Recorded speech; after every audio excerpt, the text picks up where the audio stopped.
60 gigawatt hours. That is the number really that matters here, because CATL, the world's largest battery manufacturer, as I say when I talk about them, and it is a massive company, 170,000 staff now, not 120, 170,000. They're just casually employed another 50,000, because CATL has now signed a 3-year sodium-ion battery deal with Hyperstrong for energy storage. Very, very big deal, going into production and literally being delivered. And that is the point where sodium batteries stop being a very nice laboratory idea and start becoming a very real commercial product that you'll just start seeing in around you basically. CATL says customer deliveries of its sodium-ion energy storage systems begin in China in September, so in a couple of months, with cumulative shipments expected to reach 1 gigawatt hour by the end of 2026. Global deliveries expected for June next year, 2027. So this is moving from battery chemistry discussions, particularly on YouTube and the internet, into actual batteries, going into actual customers' products for the very first time in big numbers, because it has happened, but this is in big numbers, which is the big deal really. So hopefully this clears things up a little bit for those people who often write things in the comments when I, like, when will I get my car in Canada with sodium-ion batteries? Do you know?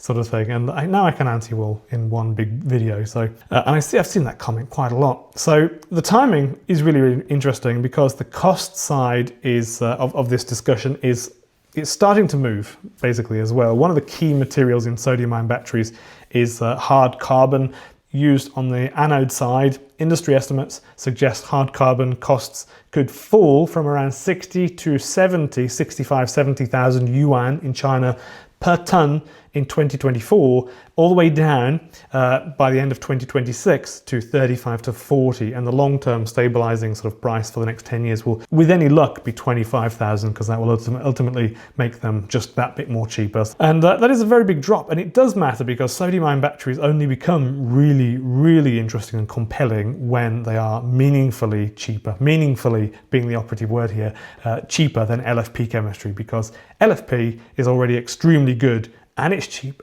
and it's proven. People are okay with it. So if you're going to dethrone it, you need a couple of leveraging tools. So sodium does not need to beat every lithium battery at everything. Honestly, it really does not. For stationary storage, it can be heavier. Weight matters a lot less, of course.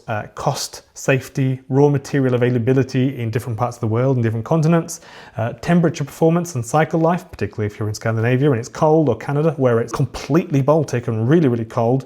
And if you're putting a huge battery beside a solar farm or behind a data center, you care far less about weight, or even a lot of the metrics and data, to be honest. You care more about cycle count, how long until the battery gets down to 90% and 80% capacity.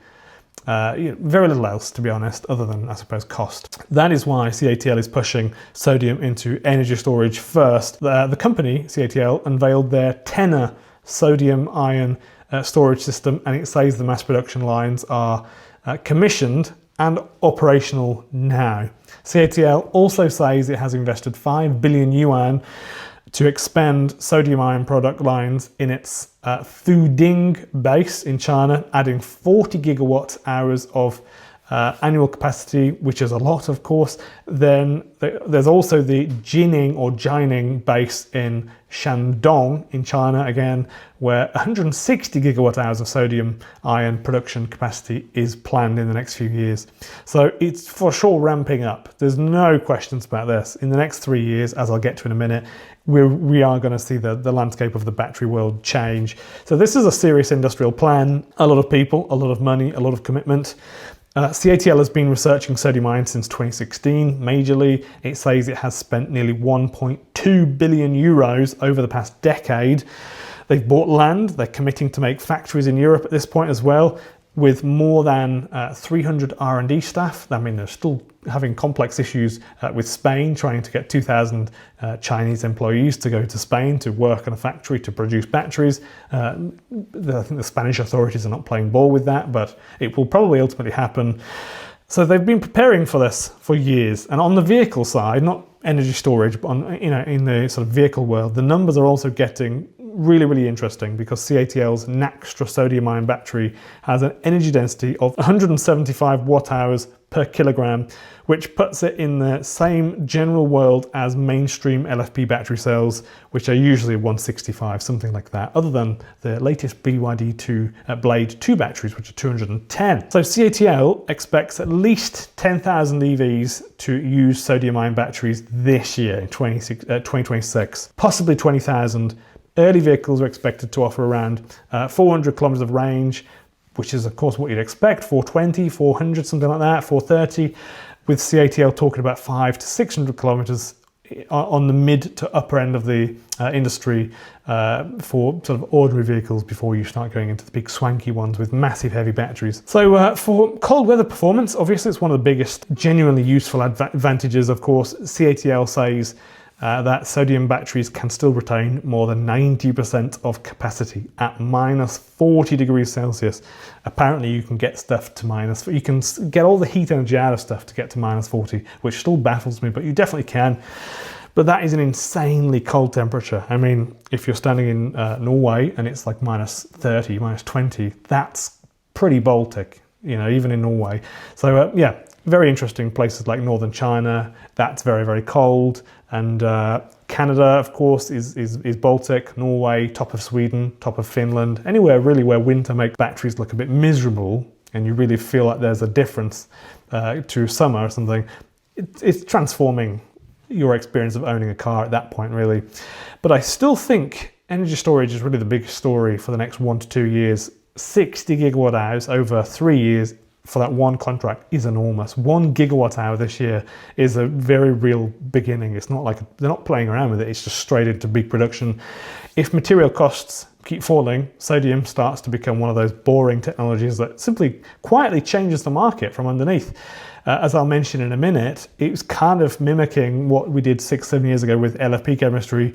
That is usually how the important stuff happens in batteries. It's the chemistry that gets manufactured at scale, fits into existing systems, uses cheaper materials.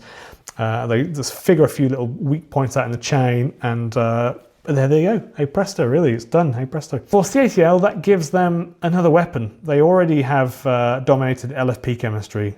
At this point, 2026, they are still strong in nickel-based batteries. They are working on solid state at this point as well, and now sodium-ion is becoming a third major production pathway for them. So I reckon within 3 years from now, maybe 30 to 50% of all of the batteries globally that CATL produce will be sodium. That's not a formal prediction, but I'd imagine that that's going to be somewhere about right. If it's not 20 or 30%, I'll be quite shocked, I think. So that is a massive jump, just like in 2019 when almost no batteries were LFP chemistry, and then within 3 years it went from something like 10% to 80 or 85% of batteries that they produced were LFP chemistry. So it's kind of an insane thing, or that went into cars, I think it was. That statistic, I obviously spend my days reading numbers, so occasionally I get them muddled up. I try hard not to though. The battery market splitting into different chemistries for different jobs in different markets, of course. LFP for normal EVs that are where it's more sort of price sensitive, and for energy storage, NMC or NCM, depending on the amount of different things in the chemistry. So NMC for high performance applications like, you know, the really, really fast cars and things like that. Sodium ion for cheaper storage, colder climates, and yeah, eventually smaller EVs where it's just super, super cheap and you don't need the best range in the world, but just a reasonably good one. CATL is beginning the delivery cycle. Costs are kind of moving in the right direction, of course, and the first large customers are already lining up at this point. I mean, they would basically just go directly to CATL without really thinking twice, I think. You're very welcome to book a one-on-one consultation with me, and you can talk with me about your next EV purchase. You can talk about if you've got plans to buy some solar panels for your house or your business, or batteries for your house or your business. The link will be below. That's going to be on Buy Me a Coffee until it migrates to the website. Also, thank you to these people. I really appreciate the fact that you chuck a couple of dollars to support my work every month. So thank you so much. It is a couple of dollars, but when, you know, a few people do that, it all adds up to something. So it buys me a dinner, I suppose. So thank you very much. I appreciate that. And see you in the next video.